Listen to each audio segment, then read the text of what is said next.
اعوذ باللہ من الشیطان الرجیم، پناہ مانگتا ہوں میں اللہ کی شیطان مردود سے۔ بسم اللہ الرحمن الرحیم، شروع اللہ کے نام سے جو بڑا مہربان نہایت رحم والا ہے۔ یا ایہا الذین آمنوا لیبلونکم اللہ بشیء من الصید تنالہ أيديكم ورماحكم ليعلم الله من يخافه بالغيب فمن اعتدى بعد ذلك فله عذاب أليم۔ مومنوں کسی قدر شکار سے جن کو تم ہاتھوں اور نیزوں سے حاصل کر سکو،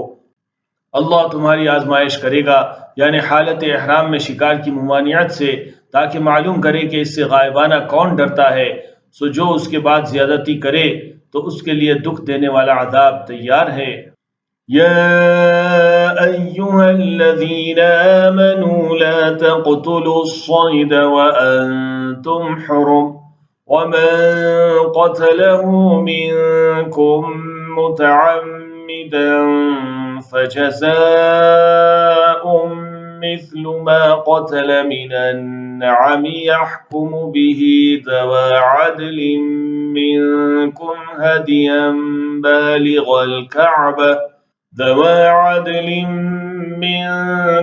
هديا بالغ الكعبة أو كفارة طعام مساكين أو عدل ذلك صياما ليذوق وبال أمره عفى الله عما سلف ومن عاد فينتقم الله منه والله عزيز ذو انتقام۔ مومنوں، جب تم احرام کی حالت میں ہو تو شکار کے جانور نہ مارنا، اور جو تم میں سے جان بوجھ کر اسے مارے تو یا تو اس کا بدلہ دے، اور وہ یہ ہے کہ اسی طرح کا چوپایا جسے تم میں سے دو معتبر شخص مقرر کر دیں قربانی کرے، اور یہ قربانی کعبے پہنچائی جائے، یا کفارہ دے، اور وہ مسکینوں کو کھانا کھلانا ہے، یا اس کے برابر روزے رکھے تاکہ اپنے کام کی سزا کا مزہ چکھے، اور جو پہلے ہو چکا وہ اللہ نے معاف کر دیا، اور جو پھر ایسا کام کرے گا تو اللہ اس سے انتقام لے گا، اور اللہ غالب ہے، انتقام لینے والا ہے۔ احل لكم صيد البحر وطعامه متاعا لكم وللسيارة وحرم عليكم صيد البر ما دمتم حرما واتقوا الله الذي إليه تحشرون۔ تمہارے لیے دریا کی چیزوں کا شکار اور ان کا کھانا حلال کر دیا گیا ہے، یعنی تمہارے اور مسافروں کے فائدے کے لیے، اور جنگل کی چیزوں کا شکار جب تک تم احرام کی حالت میں ہو تم پر حرام ہے، اور اللہ سے جس کے پاس تم سب جمع کیے جاؤ گے ڈرتے رہو۔ جعل اللہ الكعبة البيت الحرام قياما للناس والشهر الحرام والهدي والقلائد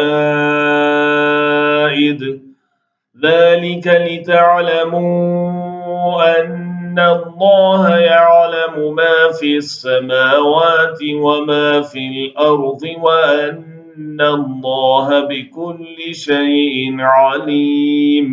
اللہ نے عزت کے گھر یعنی کعبے کو لوگوں کے لیے موجب قیام بنایا ہے، اور عزت کے مہینے کو، اور قربانی کے جانور کو، اور ان جانوروں کو جن کے گلے میں پٹے بندھے ہوں، یہ اس لیے کہ تم جان لو کہ جو کچھ آسمانوں اور جو کچھ زمین میں ہے اللہ سب کو جانتا ہے، اور یہ کہ اللہ کو ہر چیز کا علم ہے۔ اعلموا ان اللہ شدید العقاب وان اللہ غفور رحیم۔ جان رکھو کہ اللہ سخت عذاب دینے والا ہے، اور یہ کہ اللہ بخشنے والا ہے، مہربان بھی ہے۔ ما علی الرسول الا البلاغ واللہ یعلم ما تبدون وما تکتمون۔ پیغمبر کے ذمے تو صرف پیغام کا پہنچا دینا ہے، اور جو کچھ تم ظاہر کرتے ہو اور جو کچھ مخفی رکھتے ہو اللہ کو سب معلوم ہے۔ قل لا يستوي الخبيث والطيب ولو أعجبك كثرة الخبيث فاتقوا الله يا أولي الألباب لعلكم تفلحون۔ کہہ دو کہ ناپاک چیزیں اور پاک چیزیں برابر نہیں ہوتی، وہ ناپاک چیزوں کی کثرت تمہیں اچھی ہی لگے تو عقل والو اللہ سے ڈرتے رہو تاکہ کامیاب ہو جاؤ۔ يا أيها الذين آمنوا لا تسألوا عن أشياء إن تبد لكم تسؤكم وإن تسألوا عنها حين ينزل القرآن تبد لكم عفى الله عنها واللہ غفور حلیم۔ مومنو ایسی چیزوں کے بارے میں مت سوال کرو کہ اگر ان کی حقیقتیں تم پر ظاہر کر دی جائیں تو تمہیں بری لگیں، اور اگر قرآن کے نازل ہونے کے ایام میں ایسی باتیں پوچھو گے تو تم پر ظاہر بھی کر دی جائیں گی۔ اب تو اللہ نے ایسی باتوں کے پوچھنے سے درگزر فرمایا ہے اور اللہ بخشنے والا ہے، بردبار ہے۔ قد سألها قوم من قبلكم ثم أصبحوا بها كافرين۔ اس طرح کی باتیں تم سے پہلے لوگوں نے بھی پوچھی تھیں، مگر جب بتائی گئی تو پھر وہ ان سے منکر ہو گئے۔ ما جعل الله من بحيرة ولا سائبة ولا وصيلة ولا حام ولكن الذين كفروا يفترون على الله الكذب وأكثرهم لا يعقلون۔ اللہ نے نہ تو کوئی بحیرہ مقرر کیا اور نہ کوئی سائبہ اور نہ کوئی وسیلہ اور نہ کوئی حامی، لیکن کافر اللہ پر جھوٹ باندھتے ہیں اور یہ اکثر عقل سے کام نہیں لیتے۔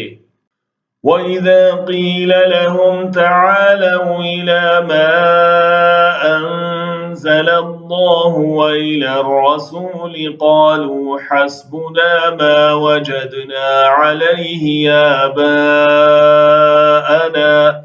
أَوَلَوْ كَانَ آبَاؤُهُمْ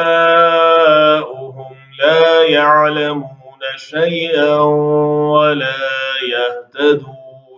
اور جب ان لوگوں سے کہا جاتا ہے کہ جو کتاب اللہ نے نازل فرمائی ہے اس کی طرف اور پیغمبر کی طرف رجوع کرو تو کہتے ہیں کہ جس طریق پر ہم نے اپنے باپ دادا کو پایا ہے وہی ہمیں کافی ہے، بھلا اگر ان کے باپ دادا نہ تو کچھ جانتے ہوں اور نہ سیدھے رستے پر ہوں تب بھی۔ یا ایھا الذین آمنوا علیکم انفسکم لا یضرکم من ضل اذا اهتدیتم إلى الله مرجعكم جميعا فينبئكم بما كنتم تعملون۔ اے ایمان والو، اپنے آپ کو سنبھالے رہو، جب تم ہدایت پر ہو تو کوئی گمراہ تمہارا کچھ بگاڑ نہیں سکتا۔ تم سب کو اللہ کی طرف لوٹ کر جانا ہے، اس وقت وہ تم کو تمہارے سب کاموں سے جو دنیا میں کیے تھے آگاہ کرے گا اور ان کا بدلہ دے گا۔ يا أيها الذين آمنوا شهادة بينكم إذا حضر أحدكم الموت حين الوصية اثنان ذوى عدل منكم أو آخران من غيركم إن أنتم ضربتم في الأرض فأصابتكم مصيبة الموت تحبسونهما من بعد الصلاة فيقسمان بالله إن ارتبتم لا نشتري به ثمنا ولو كان ذا قربى ولا نكتم شهادة الله إنا إذا لمن الآثمين۔ مومنو، جب تم میں سے کسی کی موت موجود ہو تو شہادت کا نصاب یہ ہے کہ وصیت کے وقت تم مسلمانوں میں سے دو مرد عادل یعنی صاحب اعتبار گواہ ہوں، یا اگر مسلمان نہ ملیں اور تم سفر کر رہے ہو اور اس وقت تم پر موت کی مصیبت واقع ہو تو کسی دوسرے مذہب کے دو شخصوں کو گواہ کر لو۔ اگر تم کو ان کے گواہوں کی نسبت کچھ شک ہو تو ان کو عصر کی نماز کے بعد کھڑا کرو اور دونوں اللہ کی قسمیں کھائیں کہ ہم شہادت کا کچھ عوض نہیں لیں گے، کہ گو ہمارا رشتہ دار ہی ہو، اور نہ ہم اللہ کی شہادت کو چھپائیں گے، اگر ایسا کریں گے تو گناہگار ہوں گے۔